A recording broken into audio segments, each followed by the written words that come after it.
వ్యక్తి ఈ రేగళ్ళ లక్ష్మణరావు. ఇవాళ రోజు వస్తే అసలు ఆవిడ వల్ల కదా పార్టీ పోయింది, ఆ ఎస్ఎస్ వల్ల కదా మీ పార్టీ పోయింది. నాయకత్వం లేనటువంటి ఒక ఆవిడని తీసుకొచ్చి ఇక్కడ టాపిక్ వేరే దగ్గరికి వెళ్ళిపోతుంది. లక్ష్మణరావు గారు లక్ష్మీకాంత్ గారు ఆగండి.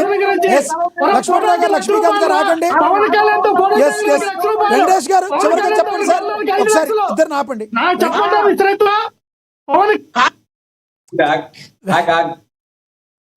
వెంకటేష్ గారు చివరికి కంక్లూడ్ చేయండి సార్ ప్లీజ్.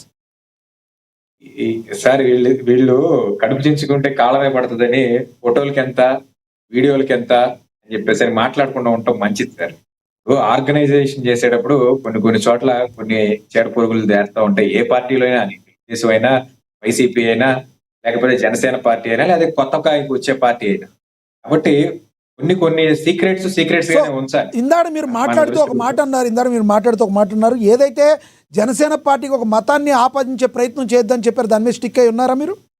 నేను జనసేన పార్టీకి మతాన్ని ఆపాదించేటువంటి కార్యక్రమం చేయొద్దు అనట్లేదు. నేను జనసేన పార్టీ ఖచ్చితంగా హిందువులకి ఎక్కువ ప్రయారిటీ ఇస్తున్నటువంటి పార్టీ ఈ రోజు ఈ రాష్ట్రంలో, ఈవెన్ తెలుగుదేశం కన్నా. ఎందుకంటే ఏ రోజు చంద్రబాబు నాయుడు గారు కానివ్వండి, లోకేష్ బాబు గారు కానివ్వండి, వీళ్ళు మేము సనాతన ధర్మాన్ని స్వీకరిస్తున్నాం లేదా సనాతన ధర్మాన్ని పరిరక్షిస్తున్నాం, సనాతన ధర్మానికి ఒక పరిరక్షణ బోర్డు ఉండాలి అని ఏ రోజు కూడా ఒక వ్యాఖ్య చేసినటువంటి పరిస్థితి కాదు. రీసెంట్ క్రిస్మస్ రోజున కూడా చంద్రబాబు నాయుడు గారు వెళ్ళి క్రిస్టియానిటీ డెవలప్ చేస్తాను అని చెప్పేసి అని ఆయన చెప్పినటువంటి ఒక పరిస్థితి. అది పొలిటికల్ పార్టీస్ గా ఆ రోజు తీసుకునే స్టాండ్ అక్కడ వరకే ఉంటాయండి. ఎవరు కూడా భుజానేసుకుని ఏ పార్టీ కూడా ఒక మతాన్ని భుజానేసుకుని సుదీర్ఘ తీరం ప్రయాణం చేసినటువంటి పరిస్థితి కనిపించదు. అలాంటి వాళ్ళకి డెవలప్మెంట్ కూడా ఉండదు. క్రిస్టియానిటీని ఆపాదించొద్దు, ఈ అక్షర సత్యం గారి యొక్క వాయిస్ ని బేస్ చేసుకుని అని మాత్రమే అన్నాను. ఇంకొకటి, ఇప్పుడు మీరేమంటారు, ఓన్లీ హిందువులకు మాత్రమే పెట్టిన పార్టీ జనసేన పార్టీ మీద హిందువుల ముద్ర మీరు వేయాలని ఎలా అనుకుంటారు? ఎప్పుడు అలా పవన్ కళ్యాణ్ గారు చెప్పలేదు కదా, నేను హిందువుల కోసం పెట్టాను పార్టీ అని కదా. లక్ష్మణరావు గారు మీరు మాట్లాడారు, ఆగండి, ఆయన మాట్లాడండి. నేను చెప్పడం సార్, ఆయనే కదా సనాతన ధర్మం అంటే వేరే మతాన్ని కించపరచడం కాదు కదా. ఆయన చెప్పింది అదే కదా, నేను హిందువుల కోసం పార్టీ పెట్టానని పవన్ కళ్యాణ్ గారు ఎప్పుడైనా చెప్పారా? మీకు ఇస్తా సార్, ఆగండి సత్యం గారు, మీకు ఇస్తా. లోతుగా అయితే విమర్శించాలి.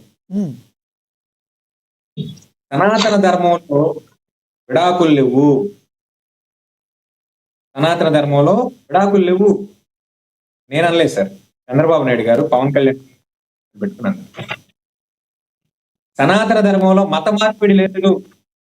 నేను చర్చికి వెళ్ళంగానే బాప్టిజం తీసుకుని, లేకపోతే మసీదుకి వెళ్ళంగానే టోపీ పెట్టుకుని, వాళ్ళు పెట్టిన బిర్యానీ తిని, ఉత్తరప్రదేశ్ ముఖ్యమంత్రి యోగి గారు ఉన్నారండి, ఆయన కూడా ఒక చర్చికి వెళ్ళాడు. లేకపోతే ఆయన ఆన్లైన్ లో ఆయన మసీదుకి వెళ్ళిన వీడియో ఉంది. ఎవరో ఒక ఆయన తీసుకొచ్చి ఆయన నెత్తి మీద టోపీ పెట్టకపోతే, నీ మతాన్ని నేను గౌరవిస్తాను, నీ మతాన్ని నా నెత్తికి ఎక్కించు అని చెప్పి స్మూత్ గా పక్కగా తీసినటువంటి వ్యక్తి. ఆయన నిరంతర కాషాయ బట్టలు తొడుక్కున్నటువంటి సనాతన ధర్మాన్ని పాటించేటువంటి వ్యక్తి. అతను అన్నాడంటే ఓకే, నువ్వు చేయకూడదు కదా. నువ్వు మోడర్న్ ట్రెండ్ లో ఈ రోజు సనాతన ధర్మాన్ని, బీజేపీలోకి చేరిన తర్వాత సనాతన ధర్మం, దానికి ముందు కమ్యూనిజం, దానికి ముందు మాయావతి గారితో పాటు బీసీయిజం. మనకు ఇప్పుడు ఈ రాజకీయాలు ఈ రోజు బీజేపీతో ప్రయాణం కాబట్టి సనాతన ధర్మం, రేపు పొద్దున్న బీజేపీ నుంచి బయటకు వస్తే ఏ ధర్మం అనేది మనం చెప్పలేము. ఎందుకంటే అది రాజకీయం. పాలిటిక్స్ అంటే అంతే, వాటర్ మారినట్టు పారుతూ ఉంటాయి. దీన్ని విమర్శించాల్సిన అవసరం లేదు. జగన్మోహన్ రెడ్డి గారు భక్తు క్రిస్టియన్ అండి, కానీ ఆయన తిరుమల తిరుపతి దేవస్థానానికి వెళ్ళి ఒక్క నిమిషం ఆగండి, అందరూ అంటున్నారు, ఒక్క నిమిషం ఆగండి. ఎస్ సార్, సమయం అయిపోయింది, మీరు చెప్పిన పాయింట్ అర్థమైంది. సచిన్ గారు కంక్లూడ్ చేయండి మీరు. కాంతి గారు జనసేన కూటమి ఉండాలి, వైసీపీ లాంటి పార్టీని ఎదుర్కోవాలంటే కూటమి ఉండాలని మొదటి నుంచి సమర్థిస్తున్నామని, రేపు కూడా కూటమి ఉండాలని కోరుకుంటున్నా. అయితే ఆ కూటమిలో జనసేన కూడా స్థానం ఉండాలని మాత్రం వాదిస్తా. రెండోది, పవన్ కళ్యాణ్ విడాకులు సనాతన ధర్మంలో లేదని వెంకటేష్ గారు అంటున్నారంటే మరి ఆయన అజ్ఞానం లేకపోతే వైసీపీలో మీద ఉన్న ప్రేమ తెలియదు. కానీ విడాకులు అనేది భారతదేశ చట్టం కల్పించింది, చట్టం సృష్టించింది. చట్టం వేరు, సనాతన ధర్మం వేరు. ఇంకో విషయం, ఎవరి పార్టీ పవన్ కళ్యాణ్ గారు హిందూ పార్టీ, జగన్మోహన్ రెడ్డి గారు పార్టీ అన్న తర్వాత చూద్దాం, తర్వాత కూలికి కుర్చీ తెచ్చుకుందాం. హిందువులు ముస్లింలు గొడవ కొట్టుకోపోతున్నారు. అది ఇంకా పెరిగితే దేశానికి నష్టం, ఆంధ్రాకి నష్టం, కొన్ని మతాలకు నష్టం. కాబట్టి దాన్ని పరిష్కరించడానికి ట్రై చేయండి. ఆకువీడు వెళ్ళండి. మీ రాజకీయ పార్టీలు ఎనలిస్టులు అందరూ కూడా ఆకువీడు వెళ్ళి క్రిస్టియన్స్ కు సంబంధించిన క్రిస్టియన్ మద్దతు శాంతపరచండి, హిందువులకు సంబంధించిన హిందువులు శాంతపరచండి. దాడి చేయడం తప్పు, ముమ్మాటికి తప్పు. ఎవరి దగ్గర ఉన్నా కానీ కర్రలతోటి కత్తులతోటి మేకిలు దాడి చేయడం తప్పు. అటువంటి వాళ్ళని కఠినంగా శిక్షించాలి. రేపు పొద్దున భయపడాలి ఇంకొకటి దాడి చేస్తారు, హిందూ అవని క్రిస్టియన్ అవని. ఆ విధంగా చంద్రబాబు నాయుడు గారి ప్రభుత్వం తీసుకోవాలి. లేకపోతే చేతకాని ప్రభుత్వం కిందే ప్రజలు గమనిస్తారు. ఓకే ఓకే సార్, మీ అభిప్రాయం అర్థమైంది సార్. లక్ష్మీకాంత్ గారు చెప్పండి చివరిగా. ఇప్పుడు ప్రజా దర్బార్ గురించి మనం లా అడ్వకేట్ గారు మాట్లాడిన దానికి మనం అయితే పూర్తిగా విన్నాము. మరి హిందూ దేవాలయాల మీద దాడుల గురించి మరి వైసీపీ హయాంలో జరిగినప్పుడు, లేదంటే తద్వారా మత మార్పుల గురించి జరిగినప్పుడు, మరి వైఎస్ రెడ్డి గారి హయాంలో హిందూ దేవతా విగ్రహాల మీద అశుభ్రం పూసినప్పుడు ఇప్పుడు మాట్లాడలేనప్పుడు పవన్ కళ్యాణ్ గారు సనాతన హిందూ పరిరక్షణ కమిటీ ఒక ట్రస్ట్ ఏర్పాటు చేయాలని ఆయన వారాహి డిక్లరేషన్ వేదికగా చెప్పారు. దాన్ని ఆలోచించుకోకుండా పవన్ కళ్యాణ్ గారిని ఒక మతానికి పరిమితం చేయడానికి సనాతని రోజున నెత్తిన పెట్టుకున్నారు. పవన్ కళ్యాణ్ గారు అసలు రాజకీయాలకే పనిచేయడు. వాళ్ళు మాట్లాడిన ఇట్లాంటి మాటలు మాట్లాడటం చెప్పారు కదా. ఎవరన్నారు పవన్ కళ్యాణ్ రాజకీయాలకు పనిచేయడని? పవన్ కళ్యాణ్ రాజకీయాలకు పనిచేయడం అండి. ఈ రాష్ట్రంలో సక్సెస్ఫుల్ పొలిటీషియన్ పవన్ కళ్యాణ్ అయితే ఏ ఎండగా గొడవ పట్టి తగ్గించుకోరా, ఇవాళ రోడ్డు తగ్గించుకోరా. నీకేం పగులుతుంది, నీకేం పగులుతుందంట ఆ నల్ల కొడుతుంది.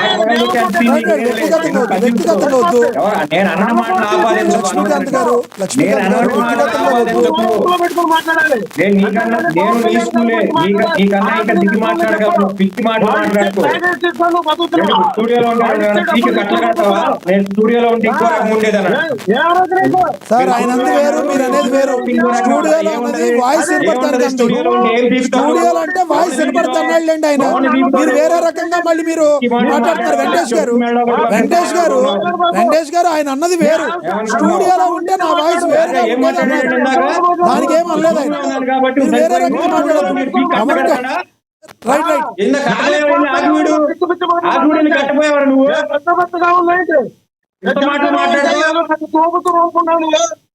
ఏడ్చావులే.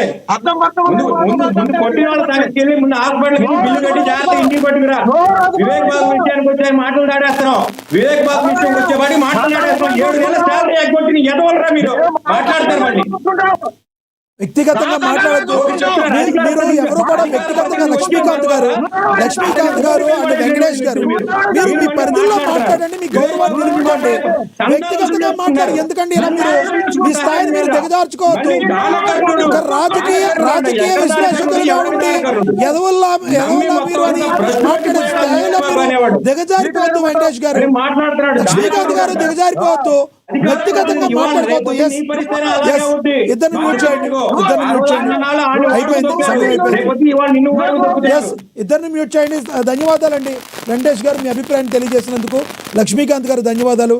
లక్ష్మణరావు గారు ధన్యవాదాలండి మీ అభిప్రాయం తెలియజేసినందుకు. విజయ్ కిరణ్ గారు అండ్ అదేవిధంగా అక్షర సత్యం గారు ధన్యవాదాలు. మీరు మీ స్థాయిలో మీరు వచ్చిన వాళ్ళు దయచేసి ఎవరు కూడా స్థాయిని దిగజార్చుకునేటట్టు వ్యక్తిగతంగా మాట్లాడుకోవద్దు. కక్షరు కార్పణ్యాలు పెట్టుకుంటా కాదు కదా మనం డిబేట్ జరుపుకుంది. మధ్యలో వరకు కూడా మంచిగానే మాట్లాడారు. ఉన్నట్టుండి ఒకేసారి ఫైర్ అయిపోయి వ్యక్తిగతంగా మాట్లాడుకుంటే ప్రజలు చూసేవాళ్ళు వేరే రకంగా వెళ్ళే అవకాశం ఉంటుంది. సింగళూరు వెంకటేష్ గారు, మీరు బాధ్యతాయుతంగా మాట్లాడేటప్పుడు మీరు ఒక రాజకీయ విశ్లేషకులుగా ఉండి అదేవిధంగా మాట్లాడాలి. ఏకవచనంతో దూషించడం కరెక్ట్ కాదు. లక్ష్మీకాంత్ గారు, మీరు కూడా ఏకవచనంతో దూషించడం కరెక్ట్ కాదు. లక్ష్మణరావు గారు, రేగడి లక్ష్మణరావు గారు, మీరు కూడా ఉన్నట్టుండి బాగానే మాట్లాడతారు, మధ్యలో వరకు ఉన్నట్టుండి సన్నాసులని మాట్లాడతారు. స్పీకర్, ఉప స్పీకర్ని పట్టుకుని, ఉపసభాపతిని పట్టుకుని సన్నాసులని ఎలా మాట్లాడతారండి మీరు? దయచేసి మీరు వ్యక్తిగత దోషంలు మానుకోకపోతే మన స్థాయి, మన హోదా దిగజారిపోద్ది. కాబట్టి మీ అభిప్రాయాలను అందరూ ఏకీభవించాలని లేదు. మీ అభిప్రాయం అదని చెప్పడం వరకే కానీ ఎదుటి వాళ్ళని వ్యక్తిగతంగా దూషించే అవకాశం, అలాంటి హక్కు మీకు ఎవరికి కూడా లేదు. ఇంక్లూడింగ్ మనకి కూడా ఎవరికి కూడా అది ఉండదు. దయచేసి సభా మర్యాదను పాటించాలని చెప్పి మనందరం కూడా కోరుకుందాం. వెంకటేష్ గారు సీనియర్గా ఉండి, న్యాయవాదిగా ఉండి, రాజకీయ విశ్లేషకులుగా ఉన్న మీరు కూడా మాట తోలనాడేటట్టుగా ఉంటే ఎలా సార్? ఎదుటి వాళ్ళు మాట్లాడినప్పుడు దాన్ని మీరు ఖండించాలి, దాన్ని మాట్లాడాలి. వ్యక్తిగతంగా నేను కూడా కింద స్థాయిలో దిగజారిపోయి మాట్లాడతానంటాం ఎంతవరకు సబబు అనేది మీ విచక్షణ